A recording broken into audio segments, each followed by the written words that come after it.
everyone, welcome to Flexibility Script. This video is going to be going into an exercise that helps improve the ability of your thoracic spine to go into extension. I mean, sound like a mouthful, but your thoracic spine is from like the top of the shoulders towards your last rib. I think we have thoracic, cervical is our neck, and lumbar is our lower back. So the thoracic are the 12 vertebrae from the top of the shoulders towards your last rib. And that area of the spine is an area that is designed for motion, for mobility, while the cervical and the lumbar spine has a design of stability. That thoracic spine is made to be mobile, and your scapula, your shoulder blades, that is, they sit on it, and it has large play that if that thoracic spine is not moving well, if that thoracic spine is not mobile and is lacking range of motion and flexibility, the shoulders usually are the things that you will feel tend to act up and may have limitations in motion, along with possibility of pain if that thoracic spine isn't moving in the way it was designed and created. So a lot of people tend to have a bit of a limitation in the thoracic spine and tend to be in a bit of a rounded, like a kyphotic posture. Nothing wrong with that, especially sometimes genetics play a part with the way our skeletal anatomy is, but the ability of being able to extend, let's say someone has 40 degrees of roundedness in their thoracic spine, they should be able to extend 40 degrees as well. That thoracic spine is made for motion, and a lot of times people lack the ability to extend and create motion and extension. Extension is another way of arching, like flexion is rounding. Extension is arching, so that thoracic spine is usually a bit stuck in a rounded position, and really seeking to create a better posture really involves helping improve the ability of the thoracic spine to go into extension and to move that way, along with strengthening the back to help improve that posture too. So there's a lot of exercises in the world of spine mobility and flexibility that involve addressing the soft tissues. So there's some foam roller exercises and that can help with the thoracic spine. Also some work with peanuts, which is like two lacrosse balls pinned together that you can kind of put on each side of the spine. And there's the wonderful exercises to help improve posture and help improve the way that spine moves. This exercise is a little bit more on the active side of things, so it's great to address the soft tissue, meaning the foam rolling and the peanut, and then it's very even better to follow that up with some exercises that help seal the deal and help create strength in extension, along with improving extension. So that's what we're going to go into today. The exercises are really active, and you'll need 2 yoga blocks to be able to get into it. And depending on where you're at as you keep going, as you keep improving in ranges of motion, those yoga blocks can transition so that they can go from being flat here to then being here to then being here. You can also do it without yoga blocks sometimes, and starting on the ground, or if the yoga block is too high, finding something like textbooks or something that is like a maybe half the size that you can start building off from, especially if as soon as you get into position, if it feels like, ooh, that's already, I'm really feeling an intense stretch and I can't actually lift off of it, you can always downsize. Now, something about this exercise is it does involve this bit of pushing and pulling, and by pushing, you're going to be pushing down into the blocks, almost like you're trying to round your back a bit, and then from there we're going to reverse that motion. We're going to kind of lift off the blocks, so a little bit pulling action off the blocks. We want the motion to come from the thoracic spine, so technique and form on this one is really important, because the tendency is your lower back will want to help you. So Um, I'll review when we get into it, things to think about to prevent your lower back from wanting to go into arching as opposed to your thoracic spine. Your lower back will go into some arching, but it's really important to not let it do all the work. So an extra thing that is really helpful for this exercise is if you had some ankle weights. I currently don't at home, but if you had some ankle weights, you can place them, wrap them around your ankles, and sometimes having a weight on your legs will help prevent your lower back from wanting to help. There's going to be a want that the legs will want to lift when you go to actually lift off, and that's your lower back really wanting to help you. So sometimes having a little weight around your ankles will help you stay pinned down to the floor and keep you more honest. So the positioning for this involves getting your elbows. Actually going to turn to the camera real quick before I go to the side. So the positioning, like I mentioned, is really important. I have the yoga blocks out in front of me, and I want my elbows, my arms to be on the yoga blocks. Now, I want to place them, and I want to think about external rotation. So I'm really taking and trying to externally rotate to have the elbows and arms in a good position, and then I'm going to be relaxing into here. So the tendency is that when you get set up into this position is that you'll have this kind of want to happen, and it ends up being a bit of an uncomfortable position to be able to comfortably push and pull from, and because I'm going to turn to the side. So if I set my elbow up, I'm thinking about elbow almost in, try to have a little external rotation and really reaching it forward. And then my hand is here. When I go to push and to lift off the block, it's a lot more of a stable shoulder position as opposed to if I am out here. When you start to push, you'll start to round, and when you start to lift off, which is where you'll tend to cheat, you'll think that you're lifting directly up, but in reality, you'll be lifting out to the side without having any motion really coming from the spine. So that positioning of the arm out in front as opposed to out to the side ends up being really important in the end when we actually go to do a lift off, that we want to lift directly up and have the thoracic spine help us out as opposed to just lifting the arms up off the block. So that position is important to get. So again, if I'm going to come to the front one more time, so I'm going to wanting to be not in towards me, like out nice and long. Place my arm down,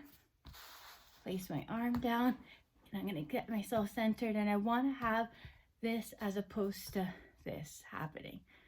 All right, so here, I have that trying to turn in, and then from here, my hands are going to find the top of the head, and I'm just relaxing my chest down towards the floor, because this position alone is having my thoracic spine start going into extension as I let my chest sink down towards the floor.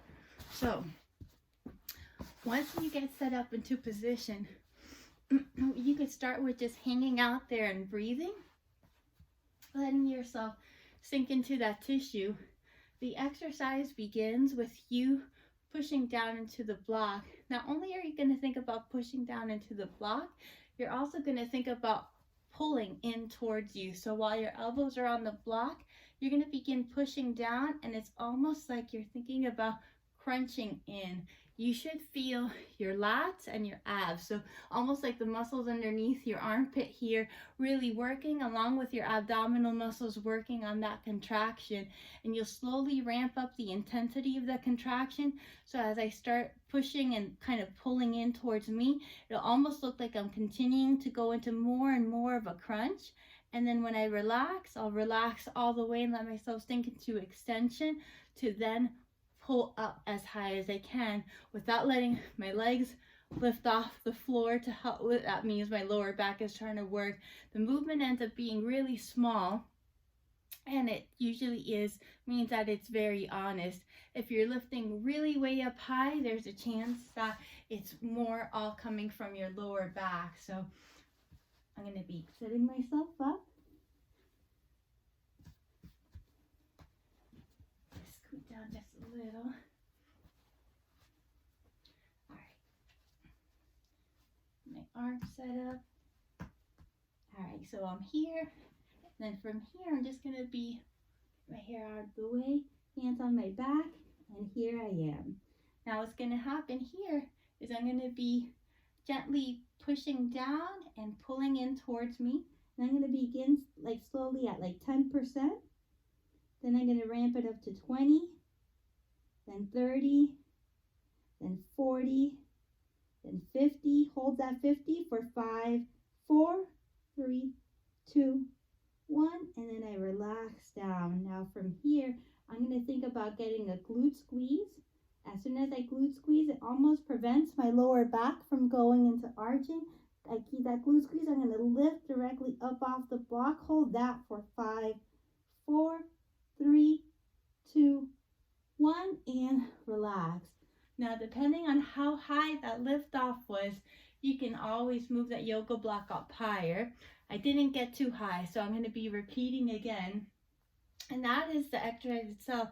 So when you do the lift off, notice that I went right into a tuck under, and that tuck under really kept me honest because it prevented my lower back from arching.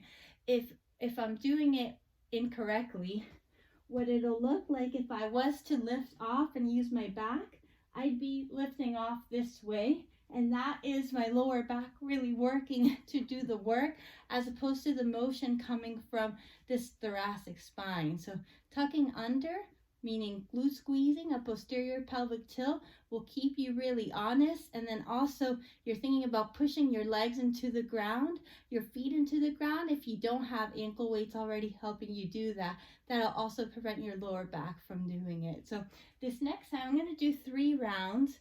So the first time I did 50% intensity, where I ended up ramping up to about 50%, and then I relaxed, and then I lifted off and I held that for 5 seconds. Next round I'm going to do it at 60%, and then round 3 I'm going to ramp it up to 70%. So I'm going to come back to the blocks, get myself in position.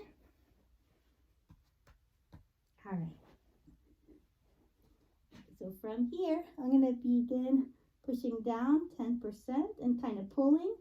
Ramp it up to 20, to 30, to 40, to 50, to 60. Now I hold that 60% for 5, 4, 3, 2, 1. Woo. Then I slowly ramp back down. A little glute squeeze, tuck under, and then lift off as high as I can. Hold that for 5, 4, 3, 2, 1, and relax. From there, I can lift it off and I can come up a little bit higher. I felt my lift off was much better that second round.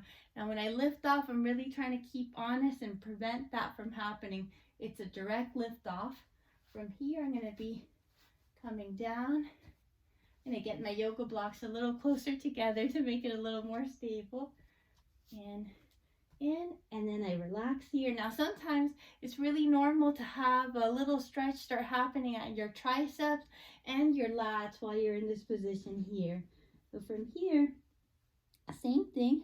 I'm going to be beginning to push down into the block and push down and pulling towards me 10% to 20 to 30 to 40 to 50, and keep kind of going into this flexion. 60, to 70. I feel my abs, feel my lats.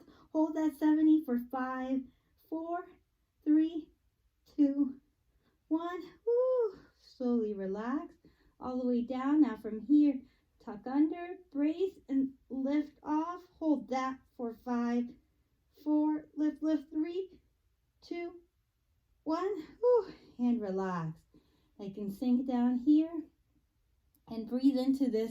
This position here of me sinking down is already helping improve thoracic extension, and then I'm really working to lift off using all the muscles in my back to create strength in that extension. I usually keep it short to just these 3 rounds.